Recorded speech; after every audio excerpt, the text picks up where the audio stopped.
लोकसभा चुनाव 2024 के तीसरे दौर में कई हैवीवेट नेता और उम्मीदवार मंगलवार सुबह अलग-अलग लोकसभा सीटों पर वोट डालने के लिए पोलिंग बूथों पर पहुंचे। उन्होंने न सिर्फ खुद वोट डाला, बल्कि सभी लोगों से लोकतंत्र के पर्व में शामिल होने की अपील भी की। कांग्रेस अध्यक्ष मल्लिकार्जुन खड़गे और उनकी पत्नी मंगलवार सुबह कर्नाटक के कलबुर्गी में वोट डालने पहुंचे। उन्होंने कहा कि कांग्रेस भारी बहुमत से जीतेगी। When I became eligible at the age of 21 at that time, now it is 18. So since then, I am voting here only. I never got it changed. When I became minister, when I became opposition leader, KPCC president, and again opposition leader in parliament. Since then, I never forgotten Basanagar. These all parts of the areas where always they give love and affection. Not only that, they really developed my leadership. Therefore, I am grateful to the poor people who stood with me. I am with them. No, Karnataka we are going to win with thumping majority. There is no doubt. केंद्रीय मंत्री मनसुख मांडविया ने भी गुजरात के भावनगर में vote डाला। मैं हनोल का मतदार हूँ। मैंने मेरा मताधिकार का उपयोग करके वोटिंग किया है। मैंने मेरा वोट लोकशाही के महापर्व में डेवलपमेंट के लिए करा है।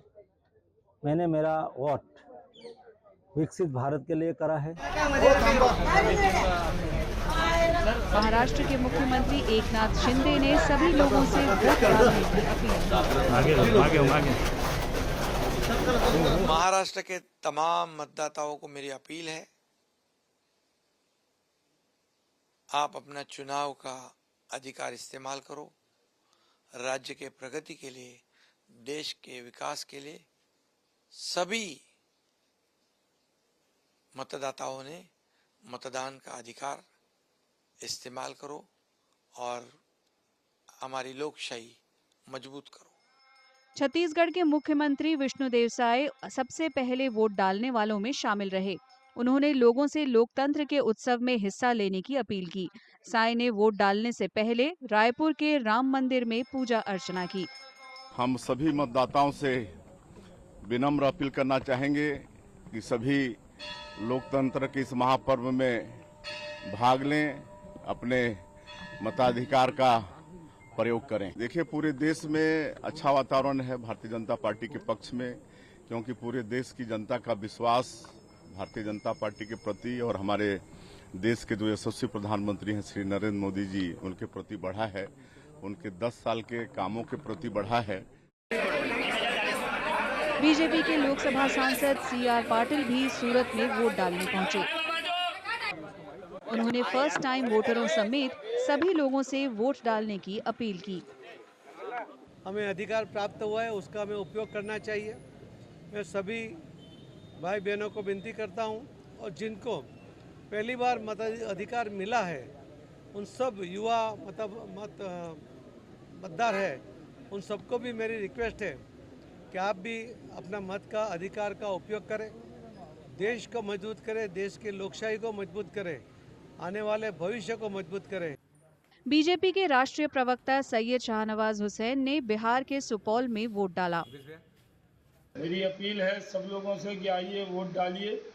आपका वोट देश को ताकत देगा, देश को विश्वगुरु बनाएगा, $5 ट्रिलियन की इकोनॉमी बनाएगा। ये देश दुनिया का सबसे मजबूत देश बनेगा, और ये दुनिया का सबसे बड़ा लोकतंत्र है, इसमें वोट की ताकत है। इसलिए वोट डालने जरूर आए।